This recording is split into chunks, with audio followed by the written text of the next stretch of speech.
হায় আল্লাহ, আমার খালি মনে হয় আমি যদি কোনোদিন কোনো মন্ত্রণালয় বা কোনো দেশ পরিচালনার দায়িত্ব পেতাম, আমি জানি না আমি চেঞ্জ হবো নাকি ভবিষ্যতে, বা তুমি কিন্তু পেতাম, জীবন দিয়ে কাজ করতাম খালি মানুষের হৃদয় জয় করার জন্য। মানুষের হৃদয় জয় করা মানে আল্লাহর হৃদয় জয় করা। দেশ ছেড়ে পালাতে গিয়ে বাংলাদেশ বিমানবন্দরে 600 কোটি টাকা সহ সেনাবাহিনীর হাতে গ্রেফতার আসিফ নজরুল। চাঞ্চল্যকর ঘটনা ঘটেছে হযরত শাহজালাল আন্তর্জাতিক বিমানবন্দরে। অন্তর্বর্তী সরকারের সাবেক আইন, বিচার ও সংসদ বিষয়ক উপদেষ্টা অধ্যাপক ডক্টর আসিফ নজরুলকে বিদেশে পালিয়ে যাওয়ার চেষ্টাকালে সেনাবাহিনীর সদস্যরা গ্রেফতার করেছেন। তার সঙ্গে থাকা লাগেজ থেকে প্রায় 600 কোটি টাকা মূল্যের নগদ অর্থ, সোনা অলংকার এবং বিদেশি মুদ্রা উদ্ধার করা হয়েছে বলে সূত্র জানিয়েছে। এই ঘটনা দেশজুড়ে তোলপাড় সৃষ্টি করেছে। সূত্রমতে গতকাল রাত 10:30টার দিকে আসিফ নজরুল একটি প্রাইভেট জেটের টিকিট কেটে দুবাইয়ের উদ্দেশ্যে রওনা হওয়ার চেষ্টা করেন। বিমানবন্দরের ভিআইপি লাউঞ্জে তার লাগেজ চেকিং এর সময় সন্দেহজনক আচরণ দেখে বিমান বাহিনীর নিরাপত্তা কর্মীরা তাকে আটক করেন। পরবর্তী তল্লাশিতে তার সঙ্গে থাকা বিশেষভাবে তৈরি সুটকেস থেকে বিপুল পরিমাণ অর্থ উদ্ধার হয়। এর মধ্যে নগদ টাকা, ডলার, ইউরো এবং সোনার বার রয়েছে বলে জানা গেছে। প্রাথমিক অনুমানে এসবের মূল্য 600 কোটি টাকার কাছাকাছি।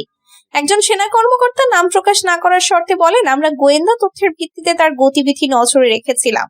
নতুন সরকার গঠনের পর অর্থ পাচারের অভিযোগে তদন্ত চলছিল। তিনি পালানোর চেষ্টা করছিলেন বলে প্রমাণিত হয়েছে। গ্রেফতারের পর আসিফ নজরুলকে বিমানবন্দরের একটি নিরাপত্তা কক্ষে রাখা হয়েছে। পরে তাকে ঢাকা মেট্রোপলিটন পুলিশের গোয়েন্দা শাখার ডিবি হেফাজতে নেওয়া হবে বলে জানা গেছে। এই ঘটনার সঙ্গে সঙ্গে রাজনৈতিক মহলে তোলপাড় শুরু হয়েছে। অন্তর্বর্তী সরকারের সময় আইন মন্ত্রণালয়ের দায়িত্বে থাকা আসিফ নজরুলের বিরুদ্ধে ইতোমধ্যে অর্থ পাচার, দুর্নীতি এবং রাষ্ট্রীয় সম্পদের অপব্যবহারের অভিযোগ উঠেছে।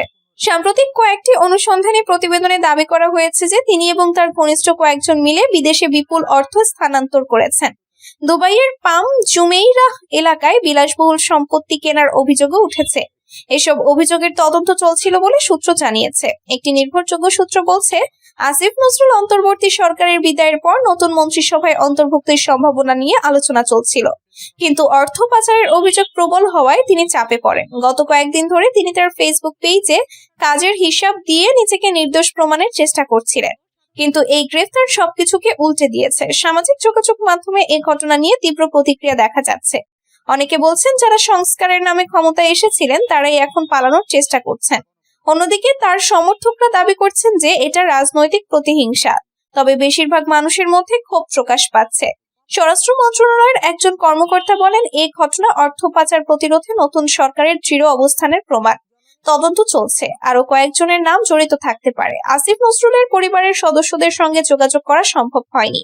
তার আইনজীবীরা এখনো কোনো বক্তব্য দেননি। এদিকে নতুন নির্বাচিত সরকারের দায়িত্ব গ্রহণের মাত্র কয়েকদিনের মধ্যে এই ঘটনা দেশের রাজনৈতিক পরিস্থিতিকে আরো জটিল করে তুলেছে। বিশ্লেষকরা বলছেন, এটি অন্তর্বর্তী সরকারের আমলের দুর্নীতির একটি বড় উদাহরণ হিসেবে দেখা যাবে। তদন্ত শেষ না হওয়া পর্যন্ত আরো চাঞ্চল্যকর তথ্য বেরিয়ে আসতে পারে। হযরত শাহজালাল আন্তর্জাতিক বিমানবন্দরে সাবেক উপদেষ্টা আসিফ নজরুলের গ্রেফতার দেশের রাজনৈতিক অঙ্গনে গভীর ক্ষোভ ও প্রশ্নের জন্ম দিয়েছে।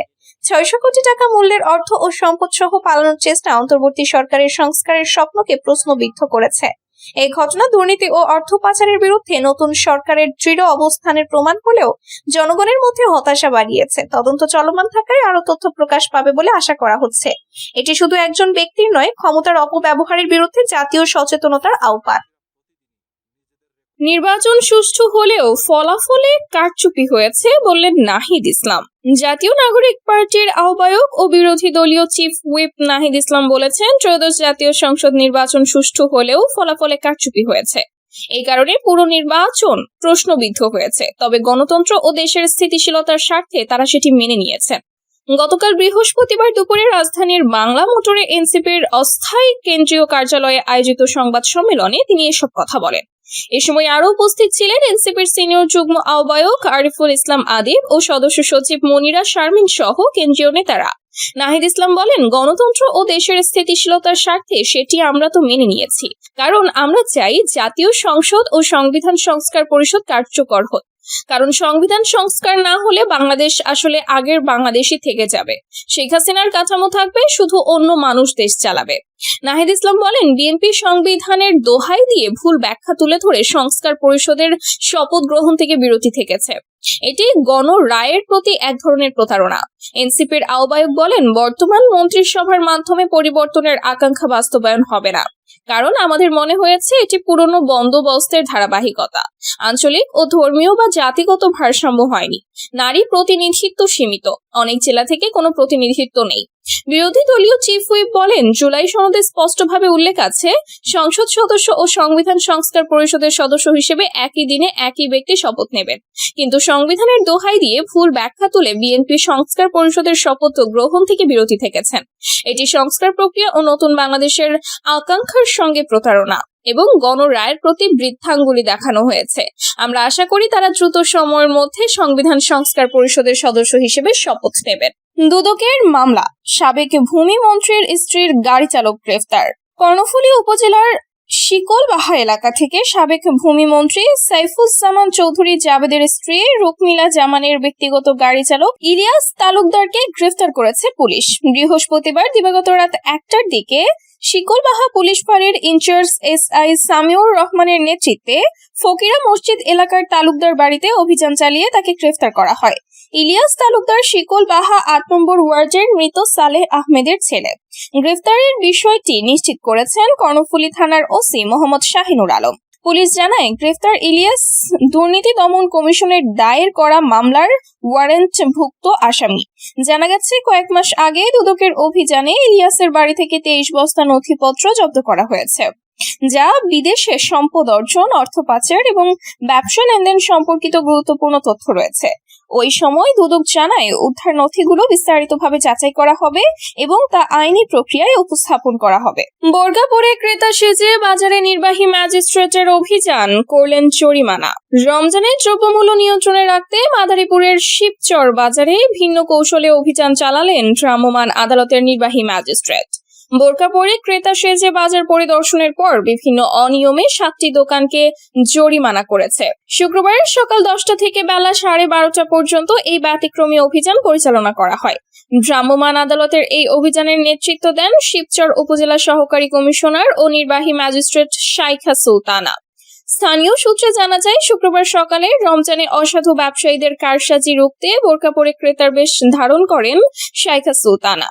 ওই পোশাকে তিনি শিবচর পৌর বাজারের মাছ, মাংস, মুদি ও ফল সহ বিভিন্ন দোকানে ঘুরে ঘুরে বাজার পরিস্থিতি পর্যবেক্ষণ করেন। এ সময় তিনি বেশি দামে পণ্য বিক্রি, ওজনে কম দেওয়া এবং খাসির মাংস নিয়ে প্রতারণা সহ নানা অসঙ্গতি হাতে নাতে ধরতে সক্ষম হন। অনিয়মগুলো চিহ্নিত করার পর তিনি ছদ্মবেশে ত্যাগ করে ভ্রাম্যমাণ আদালত পরিচালনা